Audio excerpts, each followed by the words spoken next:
Dear students, good morning. Dear students, हम class 12th में आरोह भाग 2 में फर्स्ट चैप्टर हिंदी के श्रेष्ठ कवि हरवंश राय बच्चन द्वारा रचित दिन जल्दी जल्दी ढलता है कविता पढ़ रहे हैं। इस कविता में कवि ने बताया है कि जब एक प्रेमी अपनी प्रेमिका से मिलने के लिए चलता है तो उसके मन में एक विशेष प्रकार की आतुरता होती है। वह उससे मिलने के लिए व्याकुल होता है। उसके कदम भी बहुत तेज़ी से आगे के लिए बढ़ने लगते हैं। जैसे जैसे मंजिल पास में आती है वैसे वैसे उसकी व्याकुलता और अधिक बढ़ जाती है। उसे यह लगने लगता है कि दिन भी कितनी जल्दी ढल रहा है। इस तरह से वह विभिन्न प्रकार के विचारों को करने लगता है। कवि कहता है, हो जाए ना पथ में रात कहीं, मंजिल भी तो है दूर नहीं। ये सोच थका दिन का पंथी भी, जल्दी जल्दी चलता है, दिन जल्दी जल्दी ढलता है। कवि कहता है कि एक यात्री जो दिन भर चलकर अपनी मंजिल पर पहुंचने वाला होता है, मंजिल को पास में देख कर के उसकी व्याकुलता और अधिक बढ़ जाती है। वह अपने प्रिय के पास पहुंचने के लिए और अधिक उतावला होने लगता है। वह अपने प्रिय के पास पहुंचने ही वाला होता है। उसे यह डर सताता रहता है कि कहीं रास्ते में चलते चलते मुझे रात ना हो जाए। एक राहगीर विचार कर रहा है, हो जाए ना पथ में रात कहीं, मंजिल भी तो है दूर नहीं। पथिक या यात्री इस बात को विचार कर रहा है कि मंजिल भी तो दूर नहीं, मंजिल तो पास में ही है। परंतु इस मंजिल तक पहुंचते पहुंचते, पथ कहते हैं रास्ते के लिए, रास्ते में कहीं मुझे रात तो ना हो जाए। मुझे अपने लक्ष्य पर पहुंचते पहुंचते कहीं रास्ते में रात ही ना जो हो जाए। इस तरह से वह विचार करता हुआ निरंतर तेजी से आगे को बढ़ता चला जा रहा है। यह सोच थका दिन का पंथी भी, जल्दी जल्दी चलता है। कवि कहता है कि यह सब सोचता हुआ, यह सब विचार करता हुआ दिन में थका होने पर भी वह पंथी, वह राहगीर, वह यात्री जल्दी जल्दी अपने कदमों को आगे के लिए बढ़ाने लगता है।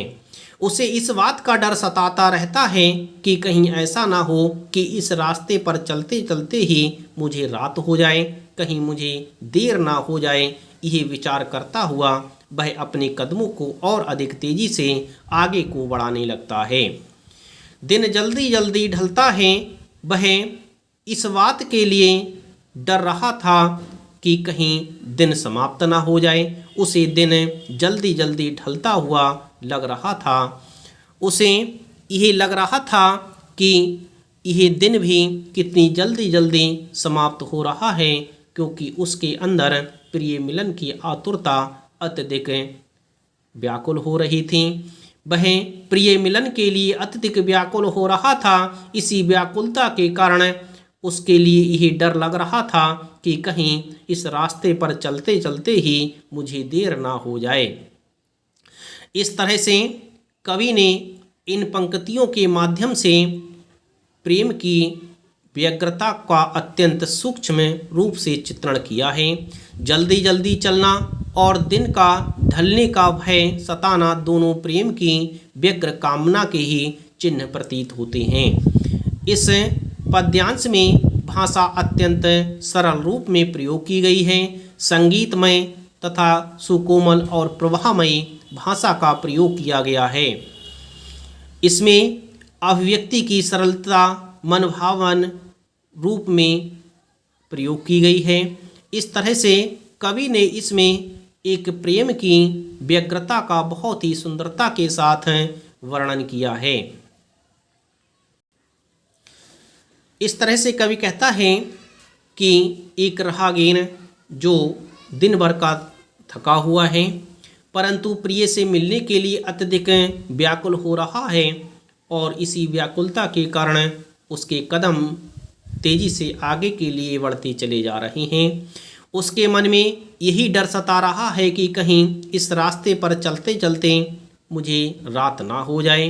यही विचार करता हुआ वह और अधिक तेजी से आगे को बढ़ता चला जा रहा है। उस पथिक के मन में यही विचार हो रहा है कि बच्चे प्रत्याशा में होंगे, नीड़ों से झांक रहे होंगे। यह ध्यान पैरों में चिड़िया के भरता कितनी चंचलता है, दिन जल्दी जल्दी ढलता है। कवि कहता है कि एक चिड़िया जब आकाश में उड़ करके अपने घोंसले की ओर वापस लौट रही होती है तो उसके मन में विभिन्न प्रकार के विचार आने लगते हैं। वह अपने बच्चों के विषय में भी विचार करने लगती है कि मेरे बच्चे मेरी राह देख रहे होंगे, मेरी प्रतीक्षा कर रहे होंगे, वे घोंसले में बैठे बैठे बाहर की ओर झांक रहे होंगे। इस तरह से वह आकाश में उड़ती हुई चिड़िया अपने घोंसले की ओर लौट रही है और घोंसले की ओर लौटते हुए विचार कर रही है कि बच्चे प्रत्याशा में होंगे। प्रत्याशा का अर्थ होता है आशा, उम्मीद, इंतजार। यह सभी प्रत्याशा के ही रूप हैं। वह चिड़िया इस तरह से विचार कर रही थी कि बच्चे मेरी प्रतीक्षा में होंगे, मेरे आने का इंतजार कर रहे होंगे। नीड़ कहते हैं घोंसले के लिए। नीड़ों अर्थात घोंसलों से झांक रहे होंगे, बाहर झांक झांक करके देख रहे होंगे कि कोई आ रहा है, अर्थात मेरी माँ वापस लौट रही है। इस तरह से वह बच्चे उसका वापस आने का इंतज़ार घोंसलों से झांक झांक करके कर रहे होंगे। यह वह चिड़िया अपने मन में विचार कर रही थी। यह ध्यान पैरों में चिड़िया के भरता कितनी चंचलता है। इस तरह के ध्यान, इस तरह की बातें, इस तरह के विचार उस चिड़िया के पैरों में एक चंचलता के लिए भर रहा था, अर्थात उसे और तेजी से आगे बढ़ने के लिए विवश कर रहा था। वह चिड़िया बहुत तेजी से उस घोंसले की ओर बढ़ती चली जा रही थी। उसके पंखों में और अधिक गति के लिए ये विचार बढ़ा रहे थे। दिन जल्दी जल्दी ढलता है। वह चिड़िया इस तरह से विचार कर रही थी कि ये दिन कितनी जल्दी जल्दी ढल रहा है, मैं शीघ्र ही अपने घोंसले में पहुंच जाऊं। इस तरह से वह चिड़िया उड़ते हुए यही विचार कर रही थी कि मेरे बच्चे मेरी इंतज़ार में लगे हुए होंगे, मेरा इंतज़ार कर रहे होंगे, मेरी प्रतीक्षा में लगे हुए होंगे, मेरी वापस आने की प्रतीक्षा कर रहे होंगे और वह घोंसलों से झांक झांक करके बाहर के लिए देख रहे होंगे। यह सब विचार उस चिड़िया के पैरों में और अधिक तीव्रता के लिए भर रहा था और अधिक तेजी के लिए भर रहा था। उसके पंख और अधिक तेजी से चल रहे थे, जिससे वह चिड़िया और तेजी से आगे के लिए बढ़ती जा रही थी। वह ये विचार करती जा रही थी कि दिन जल्दी जल्दी ढलता है, कि यह दिन कितनी तेजी से आगे के लिए बढ़ रहा है, यह दिन कितनी तेजी से ढल रहा है। इस तरह से उस चिड़िया की व्याकुलता का इसमें बहुत ही सुंदरता के साथ कवि ने वर्णन किया है। इस पद्यांश में कवि ने चिड़ियों के घोंसले में माँ का रास्ता देखते नवजात शिशुओं का चित्र बहुत ही सुंदरता के साथ वर्णित किया है।